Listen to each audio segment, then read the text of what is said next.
What's up, everybody, and welcome back to the Central Virginia Sport Performance Podcast. As always, I am your host, Jay DeMayo, and today we are live on the Riverside app and on the YouTubes with my good buddy, Mike Chatman, down at Louisiana State University. Chat, what's good, bro? How we doing? Nothing much, man. Glad to see you. Thanks for having me. Yeah, man, it's great to see you, bro. So, listen, man, I think the last time we chatted, you were two time zones away instead of one. So catch everybody up. How did Chat really get back home, man? A blessing. Yeah. You know how this deal is. You never know where you're gonna be, and you never know how things are gonna go.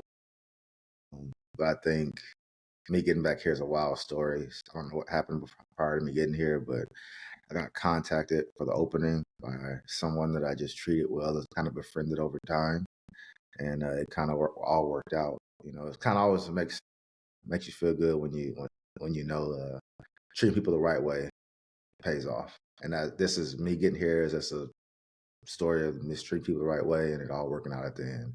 So I'm blessed, brother. Back home. Yeah. That's great, man, to be back home in the big time, and I think that that's really especially in today's world, just period. Not even we'll get into the NIL stuff and transfer and all that as we're chatting here for the half hour, but today's world of trolling online and people acting a fool, realizing that doing the right thing is always the right thing, and what goes around comes around. There's a lot more value in that than people give credit, bro. Yeah. Building genuine relationships where it's not just marching, you need a job. People you talk to on a regular basis who you have connections with them and you talk about family and food. It's the actual brotherhood. It makes a big difference. Yeah, dude. Well, listen, man, how are things down there? Let's talk let's talk a little bit about what Chat's been doing different now. First with the move, and then second with this let's just call it a reality pivot at this point, because I don't think, our world's definitely picked up its dribble, but it hasn't given the Yeah. ball up yet. Yeah. 100%. 100%. The move's been good, man. Stanford was 5 years of my life, and I feel like that was a place where I got to grow and learn a lot, and gave a lot of myself to that place and to the program. And in return, I got a lot of great lessons as a man, as a coach. It really challenged me because the resources were challenging of sorts, and you have to become really resourceful um, using your brain. And I think kind of got me back to some basics and some things that I really like. And then getting down here and just having you get down here and they open up the toolbox for you. You can put your hand in there and grab almost anything. Has been super, super fun. But the crazy thing is, man, the more I get into it, the more stuff I have access to, the more I get rooted into what I really believe. I don't care what people say about whatever. I know everybody has their own niche or whatever. I came up through Gal Hatch, Olympic lifting, um, and doing basic movements to hatch 10, front squat, back squat, military press, push press, clean pull, snatch pull over. I'm never going to get too far away from it. And I think while that is probably really old school and sound mentality, I've found ways to really tie in new concepts, whether it's fascial training therapy, whether it fascial training stuff, whether it's just new energy system stuff, whether it's some of the things you see with um, function neurology and drops and force absorption. It's very robust. But at the end of the day, if you're gonna see three things when you come in there, you're gonna see nice front squats, good clean pulls, and you're gonna see some Viper stuff sprinkled in here. You're gonna see some sprinting, some jumping, some great aerobic work. So I'm trying to check all the boxes of the basics every single day. I mean, you can't be a hatch guy if you don't see good pulls and good front squats. I mean, having the opportunity to learn under Chris Stewart, front squat, back squat, you're pulling, you're cleaning, that's it. You talk RFD and all this stuff, and that's just what the lifts are, man. I love throw. And just so we get this right, we throw, we sprint, we pull, we clean, we do all of it. But there's no medicine ball throw that can mimic a 225-pound clean. It's just not, in my personal opinion. Like it's just you can't be soft and do it. You can't half pull and do it. It requires effort and coordination, and I love it. Do I do it with everybody? No, but I think there's still a place for it, and then you can just back off the derivatives and dial that stuff up. But especially in this microwave world we live in now, where sometimes you need those things to kind of get in between and hold it down. But I try to meet every kid where they are and try to hold it. Mm-hmm. Bro, I mean, people will laugh or shake their head or gasp when the yes, this 1 by 20 guy says to a man, everybody on this squad was pulling, pressing, snatching. Like, at this point, like, yeah, trap bar jumps. We do the jump progression. We get the special exercises that Doc, came up with. But like at this point, like you have to do the things that are going to build the soonest, because there's so many, because this turnstile spinning so much. One, for us, like we were talking about earlier, to get the stress to provide the adaptation, it has to come that quick. And two, because the kids may only be here, like I got 2 grad transfers. Hmm. I owe them that. Yeah, Like if we just sit here and we try to slow cook them and they're not hitting anything that's going to really produce more yeah, mid-January when yeah. they figure this stuff out, like, dog, I just wasted 8 months. Correct. Like Correct. we could put a gym wear on there and I can say, yo, so we're going to do pulls from a hang between 145 and 155, 156. Make a ding, and you get them to do it, and they get after it. Yeah, and it's cool. Like whether you're looking at Hatch or Doc or other people, we're all doing different iterations of the same thing. You know what I mean? Listen, maybe organized different, but no one's like created some new press or new squat. Yeah. And I think it's Ralph Emerson that says, as to methods, there are many, but principles, there are few. And I just stick by that, man. We're gonna have those principles overload. We're going to hit our speed stuff, we hit our zones, all that stuff. But like the principles are the principles. So no matter how I apply it when I get there, or what I'm applying to, what modality I'm applying to fit the biomechanics and biometrics of who I'm dealing with, the principles are the principles, right? Squat, lunge, hinge, press, pull, absorb force, produce force, sprint, excel, decel. Boom. At that point, we just covered the gambit, I feel like. Mm-hmm. Yeah, and I think that the part that makes it fun, once these young people have understood like what your principles are and how you implement them isn't the right way to say it, but I think you know what I mean by that. Hmm. Like how you utilize them Yep. and like what fits and what you're okay with. And I think that what's really cool with it is like being able to talk to guys who have been other places and be like, yo, so game day +1, off day +1. We want to do some sort of lunging so that we open up our hips and we can go out there and run and not fall apart.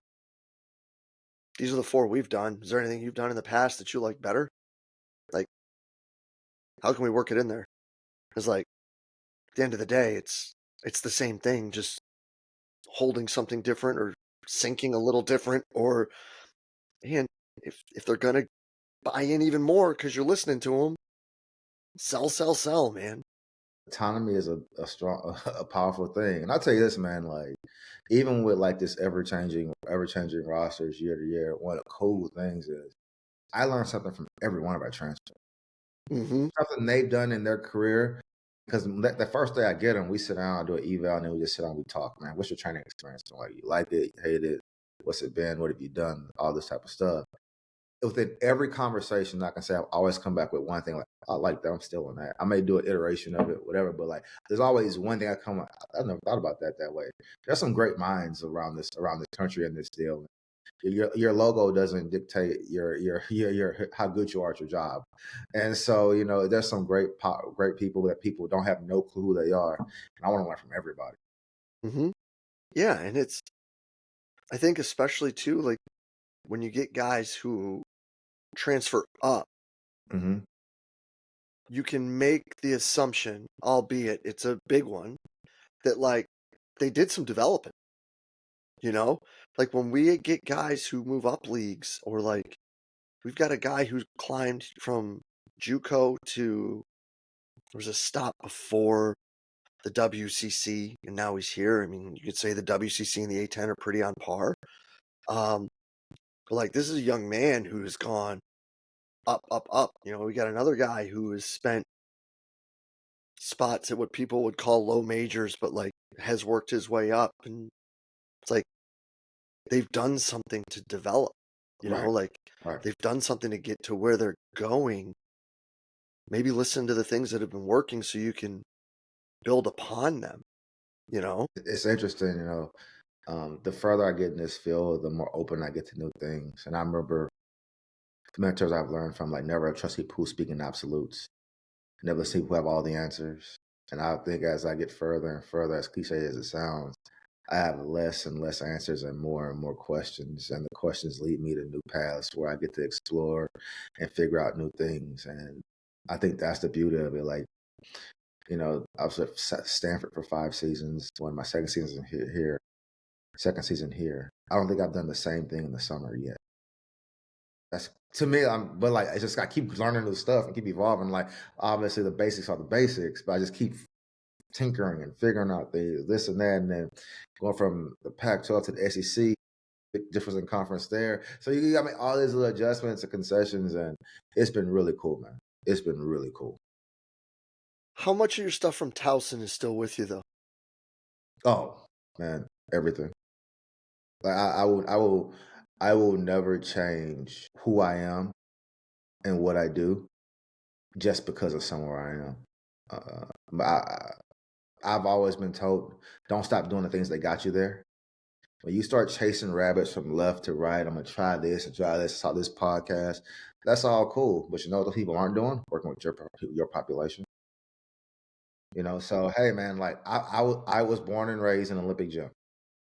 So for 3 years, I taught clean, snatch, and jerk from 4 to 8 p.m. with Gail Hatch sitting right next to me. So do I think the Olympic lifts are a little bit easier for me to teach? Probably so. Like I didn't like read the book. Like I sat there with the man. From 4 to 8. I'd coach kids, and then he coached me, and then I'd sit in his office and talk for 45 minutes, have a skull session, as he called it. And I learned from him, from his mouth. I read his journal. So some people, the lifts take some people really long to teach. Absolutely. And I'm not judging you for that.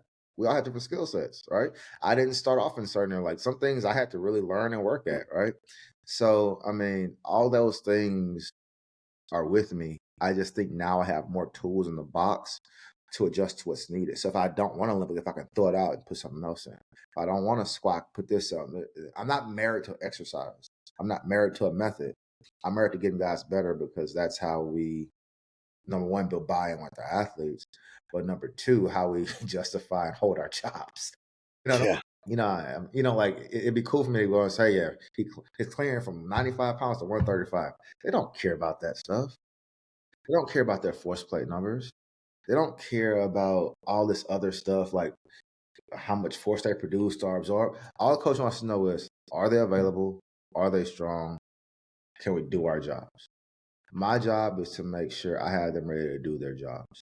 And at the end of the day, that when we go into our hardest bouts, whatever that may be, I've taxed them more than that. So when they get to that mental fortitude and the physical ability to maximize that moment. That's simply what I have to do. I love that breakdown, man. I've kind of pivoted with how I say it is like I feel like our job is to enable and prepare the athlete to be able to practice longer, more often at a greater intensity. But I like touching upon that like mental aspect of it where it's like, you know, whether you think you can or you can't, you're probably right. So we might as well make sure that you can get through it so that you 100%. can. Yeah. And it's one thing to experience being dog tired in a game, but like when you've experienced that over and over again, it's why UFC fighters fight 6-minute rounds instead of whatever the traditional is, so they can overtrain for it. There's nothing wrong with pushing a little bit. Like people keep forgetting, man. If you look in the basic training, there's overreaching and then overtraining. It's okay to overreach. Let's not skip and be so smart that we all reinvented training. It's okay to overreach. Just don't overtrain. And if you do have to overtrain, but I've always been told, really good coaches know when to hit the brakes. And so I hit those brakes hard as hard as we got to and back it down and get those lows, get those things back down so we can go again. Because you want to have repeat bouts of the ability to do that. Mm-hmm. Yeah, I think it's our job to correct for it. I think that right now, like you were talking about, like coaches don't really care about all those other things, but we think that there are ways for us to save or protect our jobs. And I think that another thing that kind of piggybacks with that is like breaking down and evaluating practice and trying to dictate what loads go on in practice. I can tell you with 100% confidence that Chris doesn't care, like, and I'm fine with that, like, because in a sense, he shouldn't, right? Like, we should have our guys ready for what we hashtag air quotes know is going to happen, what we know practice is like, so that when there are the one-offs along practice where guys mess up and they got to keep going and going and going, like we can then accommodate with that, whether it be recuperative means or decreasing the training load the next day or some form of nutritional strategy or, I mean, shoot, depending on the time of the year, bro. Like if it's early September, who cares? Like adapt, let your body grow. It's good. Like you're going to have to do it at some point because if you don't, you'll never be able to. I think there's a lot of power in that, bro. I really do. And essentially, when you think what you're saying, because and maybe I'm oversimplifying this thing because in my head that's how I see it. Look, you talk about GPP in the weight room. Let's GPP on the court too. Like just and it's you're still just saying build work capacity, but everybody's being so nitpicky. But hey, it's got to be a high day. It's got to be a low day. Now there is a time for that when we start to get in those things. But right now, what we're talking about in that off season, like you got to build capacity and let that tank grow, and then adjust to let the main thing be the main thing. And so, how good you are at your periodization and your coaching and adjusting those things, you can always get the job done. If you can't, like, you can always get the job done if you know what you're doing. Mm-hmm. So, Yeah, you got to trust yourself a little bit with it, but you also have to trust like your gut when you think it's time to take a step back. and I think that's what makes really good coaches, because I feel like, and this is just me, my thought process, like you got kind of continuums. Maybe do too muches, do too littles, just kind of, I mean, like find that balance and be able to sway and move. If there's a force velocity curve, it was a work curve, easy to hard, and learn how to surf that curve, know where to be at whatever time, and make the adjustment. To do that. Everything doesn't have to be um, rocket science and like a dissertation or a paper. Sometimes I learn from old school coaches. So while I do listen at the science, like those dudes were talented coaches. I remember I worked for a guy who's 28 years in now, and I remember being an intern walking in. He just walks in, he looks around, I was like, "Yeah, the guys are tired. Let's adjust the volume." And I'm like, man, but how did he do that? He didn't have tendos and force plates.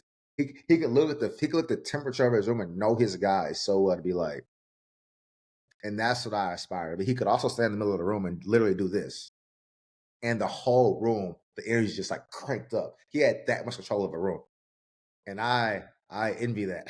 I like that. I've been chasing that my entire career. I envy that so much because I think he's a coach, and I think I always talk about the coach and the practitioner. You got to be able to marry the two and know when to separate them as well. Yes. Yes. And I think that's probably harder than people think. 100%, 100%, 100%. It, especially with all the toys now. You know what I mean? Like we get buried in trying to build all these other things or dashboarding this, that, and the third, and each metric that you get on your force plate or your tracking system in practice. And then you look and it's like, well, when's the last time you guys squatted? Like anything or pulled anything? Like, And I'll give you some credit. I got Jai last year, and there's nothing I gave Jai he hadn't done before. You know what I mean? So like just patterning wise, like maybe we have different loading measures, but like you prepared him to be able to go wherever. And I think about a really good program. If you have a really good robust program, your guys should be able to go train with somebody else for a week or two and come back and not have to be like, oh my, you rocked my world. You know what I mean? Yeah. And so let's say exposure to different things. It's not only just good for them as athletes, but it's good for their brains to get different patterns, see different things, be different environments. So I know, like, it's like you go to school and you learn, and then you go into the real world and you apply what you learn. No one ever gets offended that you went and learned from somebody when you went and worked in this arena. It's the same thing. Like, hey, I've trained you for 3 years. You just went somewhere else and got trained differently, and you thrived there. Hmm. That means I set up great. I gave you a great foundation, good fundamentals. I'm not one to be like, don't go anywhere. I only listen to what I say. You know what I mean? Like, hey, you want to go train away for 2 weeks? Cool. I'm gonna show you what I think you should do. They can add their stuff into it. When you get back here, we'll figure it out. Just don't get hurt. Yeah, I appreciate you saying that, man. Jai's a great kid, great family. And that's kind of like how I've been with like the off-season times for about, I don't know, like 10 years now. Mhm. We used to put together all the books and do all that stuff. Like, no lie.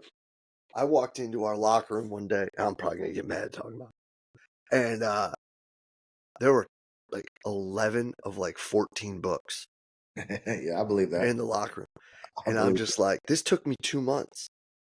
But it's like, at the end of the day, like the kids might be knuckleheads, but they're not stupid, correct. right? They know what, if they've been with you for at least the summer, let alone a whole year, they know what's going to be asked of them.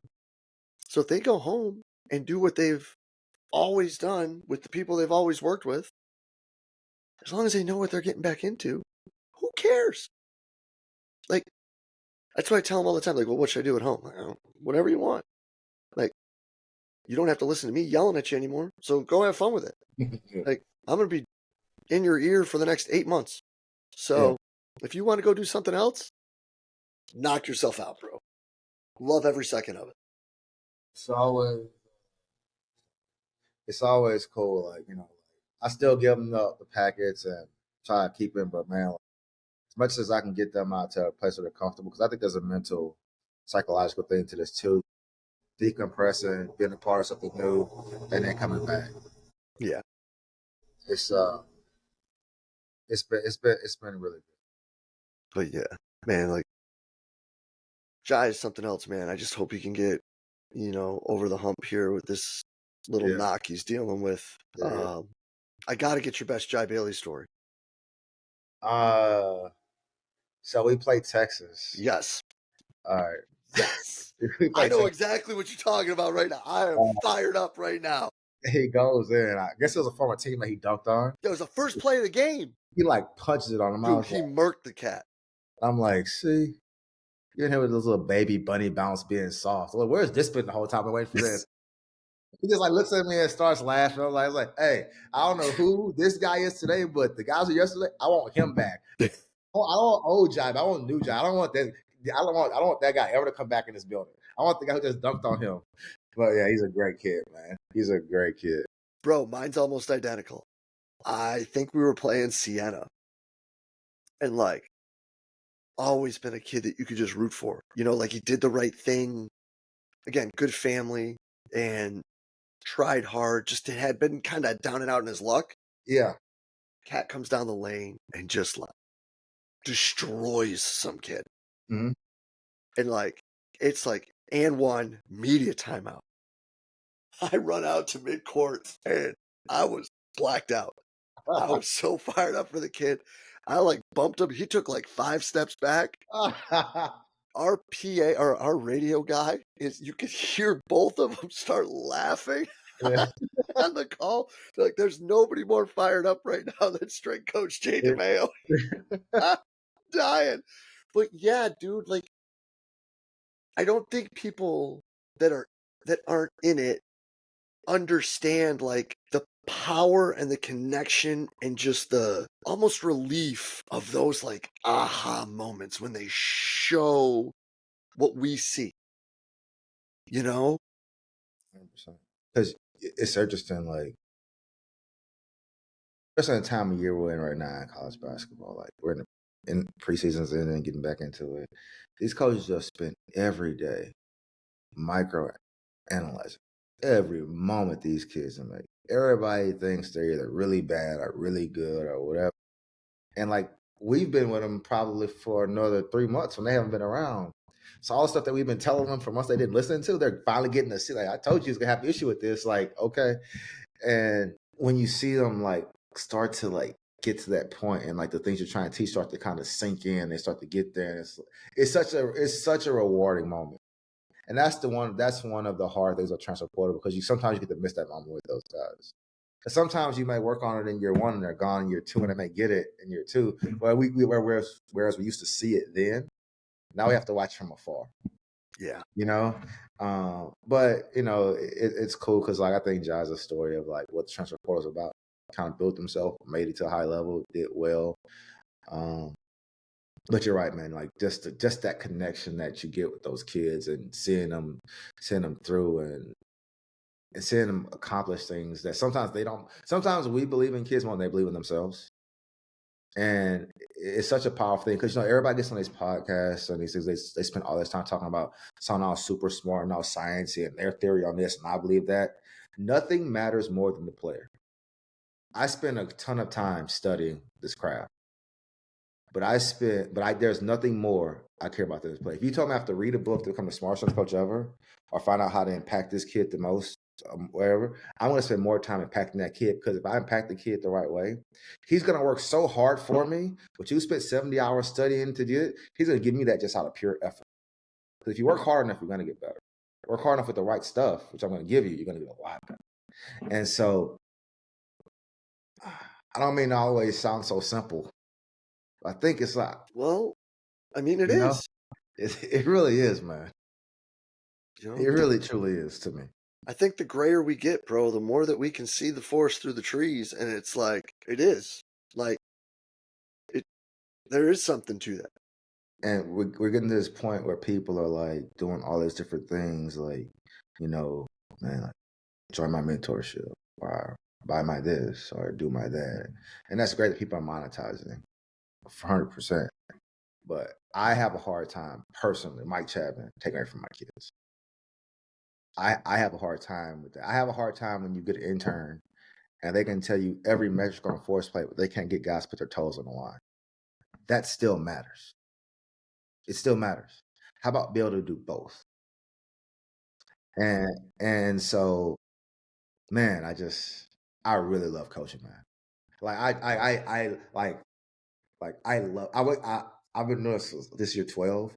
I still wake up every morning genuinely excited to go to work. I love coaching. I like people, so getting to coach people in the area that I really enjoy and care about, and science and the training goes a long way. But yeah, it's just kind of baffles me sometimes that people are missing out the best part of this deal. It's cool to have a system and whatever, but like, man, I learned from you for free. Like my friends, one of the biggest influences on me has been getting to Penn State and sharing officer Cam Davidson. He may be one of the sharpest coaches I know. And funny thing, I talk to him every day from the time he took office because he made me so much better just watching what he did. He never asked me to give him anything from an hour. And I think we're getting a little bit too far away from the things that matter. You know what I mean? It's still about people. It's still about development. It's still about growing as a person. It's definitely about growing as a coach further in the science. But it's not your science, it's our science, because nothing you've done has been like, if you look at Alfred Mills stuff, lots of people talking about he was doing a long time ago. Some of these guys, like nothing's new. This hasn't been seen. But I truly think that this is like a beautiful field. You get to impact people. You get to be a part of science. There's nothing more fun to work with than the human body. There's like we get to wake up and watch basketball and wear shorts to work every day and get free clothes. I mean, I just don't know, like, how people get so lost in the sauce with it. They're hard days, but they're hard days doing everything. You know what I mean? And so I'm a big fan of the field, and I think there's so many good coaches out there. I wish I could learn from everybody. head coaches take a year off and go and learn. If I could take a year off and just like travel to countries, go learn from everybody, I'd do it in a heartbeat. Yeah. And My not just wife would be furious, but yeah.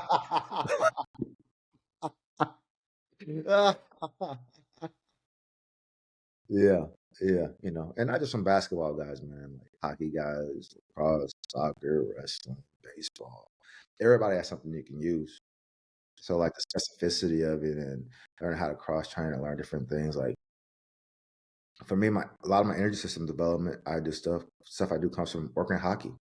I don't think there's a harder working sport when it comes to hockey, like just like pure output, you know.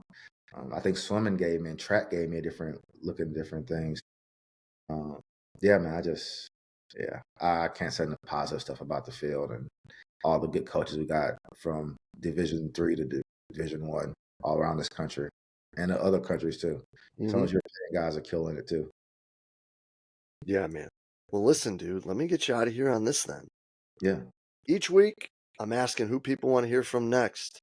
Cam's first one, he's like, Chat. And I was like, all right, that's a good one. Yeah. Who does Chat want to hear from next on the podcast? Daniel Marshall.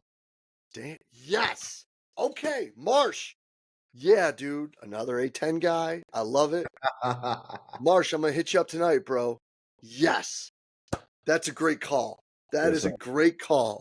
Yes, sir. Hell of a coach, hell of a man. His teams at Rhode Island, holy mackerel, dude, they were some bad dudes. Yeah. Like, they were some bad dudes. Yeah. Yeah. I love that call. Yes, I sir. love that call, Chat. Chat, I just sent Jai a pic. He said, my guys, love you both. So